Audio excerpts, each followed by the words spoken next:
অঙ্কটা দেখো এখানে কি বলেছে, দুটি সংখ্যার লসাগু এবং গসাগুর যোগফল হলো 1484 এবং লসাগু এবং গসাগুর মধ্যে পার্থক্য মানে বিয়োগফল 1428।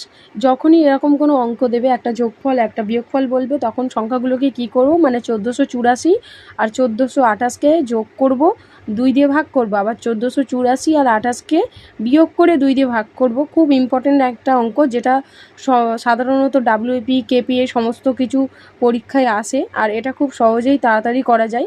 চলো অঙ্কটা করা যাক। 1484 লিখলাম, এখানে 1484কে 1428 দিয়ে যোগ করব। একবার যোগ করে 2 দিয়ে ভাগ করব।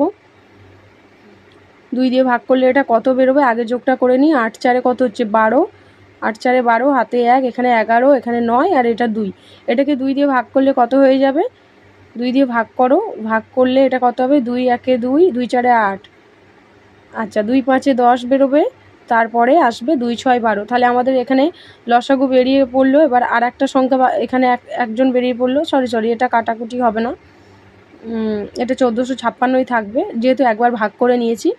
এবারে কি করব, 1484 আর 1428কে বিয়োগ করব। একবার যোগফল একবার বিয়োগফল, সংখ্যা দুটো, তাহলে বিয়োগ করলে কত বেরোবে, 1484 আর 1428 এই দুটোকে বিয়োগ করলে এখানে হাতে 6 আর 56 হলো। তাহলে এটা 2 দিয়ে ভাগ করলে কত হবে, 28, 2 2 4, 2 8 16, তাহলে 28। একটা 1456 আর একটা 28 পেয়ে গেছি অলরেডি। আর এখানে কোয়েশ্চেনে কি বলেছে, একটি সংখ্যা 112 হলে অন্য সংখ্যাটি কত। একটি সংখ্যা 112 হলে তাহলে অন্য সংখ্যাটি আমরা পেয়ে যাব। কাটাকুটি করলে কত হবে, 28 4 হচ্ছে 112, আর 4 দিয়ে 1456কে ভাগ করলে কত হবে, 364।